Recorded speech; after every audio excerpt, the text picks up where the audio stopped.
afternoon.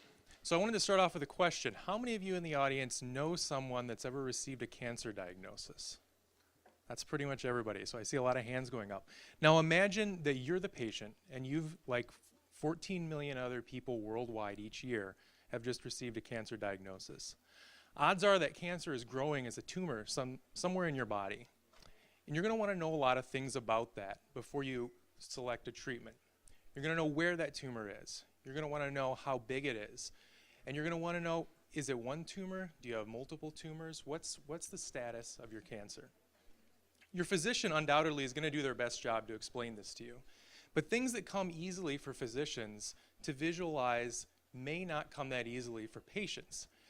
Part of the reason for that is that patient education as it stands right now is stuck in the 20th century. There are other tools that are better that may demonstrate these things to patients in a way that they can understand. Oftentimes as physicians and surgeons, we'll draw an image for the patient. You can see here this is a crudely drawn kidney with a tumor at the edge. And what that demonstrates is not much. It demonstrates a 2D depiction, but it doesn't really tell you size, location, or depth of that tumor. So there really has to be a better way than just a 2D representation in clinic. And the answer is 3D. So this is kind of an ironic picture here. This is the position that I spent a lot of time in thinking about this, but it also is a three-dimensional sculpture that shows you a lot more of the depth and a lot more of the surroundings rather than just a 2D picture. So you can imagine the difference. 3D printing is actually something that's been used for about 5 to 10 years now for rapid prototyping. The original 3D printers were actually quite large and they required a specialized skill set to operate. More recently, 3D printing has been miniaturized and it's been introduced into everyday life. So the printers have gotten smaller. You don't need the level of experience to operate them. They operate like your 2D, your paper printer, with a basic printer driver, and you can make all sorts of neat things with them. Early work in the area of printing models for patient education has produced something like this. So what you see is a very, very high quality model here. You can see the kidney, you can see the tumor. It's very anatomically representative of what's going on. But these models actually have one huge problem, and that problem is cost. Now I didn't notice today, but this actually shows a stack of $1 bills, so there's probably $100 there. That's probably more representative of what would happen if I emptied my bank account rather than the actual cost of these models. But the cost is actually $500 to $750 per model for each of these models. And those models take 2 to 3 days to actually produce. Those models still do take a specialized skill set. So it's a specialized printer and a specialized facility. And those are big barriers to actually using these in everyday patient care. So what we did was we developed a protocol where we can use your average CT scan and convert it to a 3D model for patient use. So this is a CT scan and a renal mass. The first step is to actually identify the mass, identify the tumor, and label them separately. This is then exported to another program that formats it for 3D printing, and we're able to do a little bit of smoothing and other things to make it actually look like an anatomic structure. Finally, just like any other printer, there's a printer driver, and this is actually the model of the kidney and the tumor laying on the print bed. That model is printed. We used a budget dual extruder printer, which means that we're able to print the kidney in a clear white plastic and the tumor in red. The print material is a fiber. It's a biodegradable material, actually made out of plant fibers. You could actually eat these models if you wanted to, although I wouldn't recommend it. That creates something like this. So you can see this is a much simpler model, but it does show size, it shows shape, it shows depth, and it shows location. So a much easier picture for the patient to have in their head rather than a 2D representation on a piece of paper. The great part about these models is rather than costing $500 to $750 a piece, they cost $6.25. So that includes material and printer cost. They print in about 2.5 hours. Low cost, easy to produce, can be done at a hospital. This is extremely important in the setting of patient education and the new direction that patient education and decision making in the clinic has taken in the last few years. Medical governing bodies are now urging us to engage in shared decision-making discussions with patients.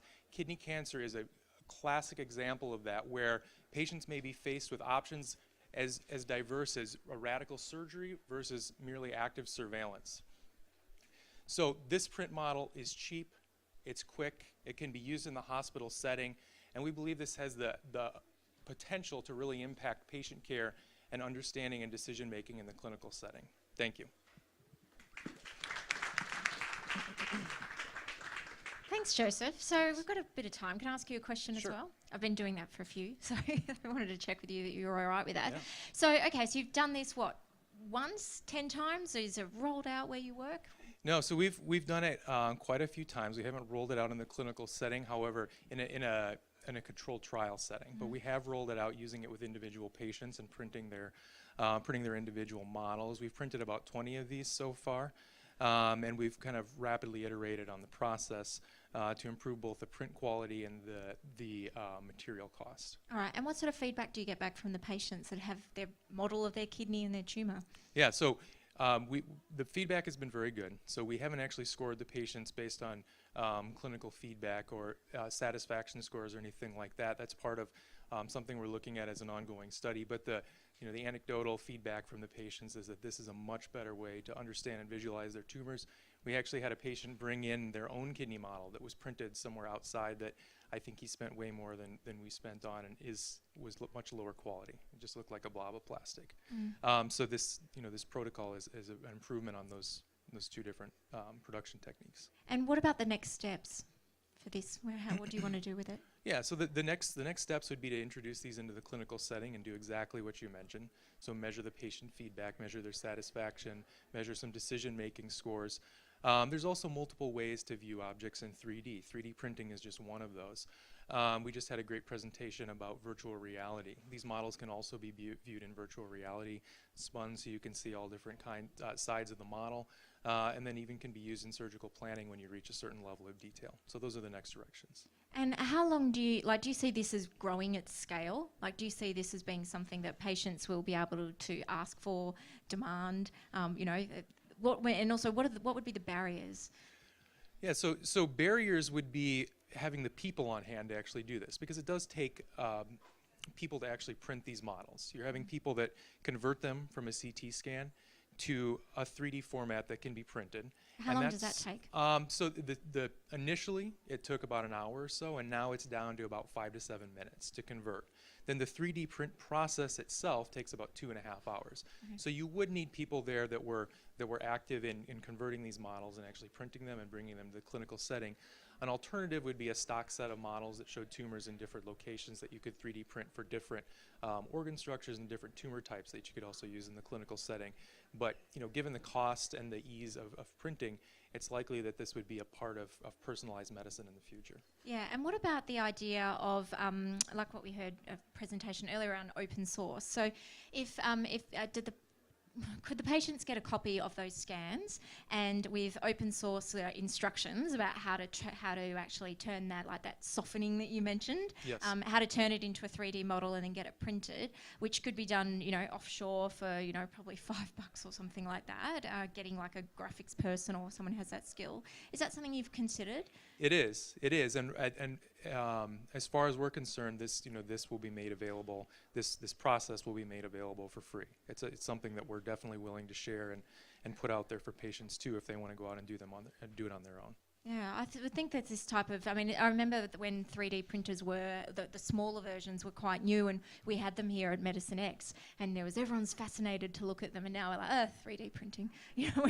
There's one at my local library, or, my facility has one. So it'll be fascinating when we can actually use that technology just from pure anatomy for helping people with disease, or even understand how body states work.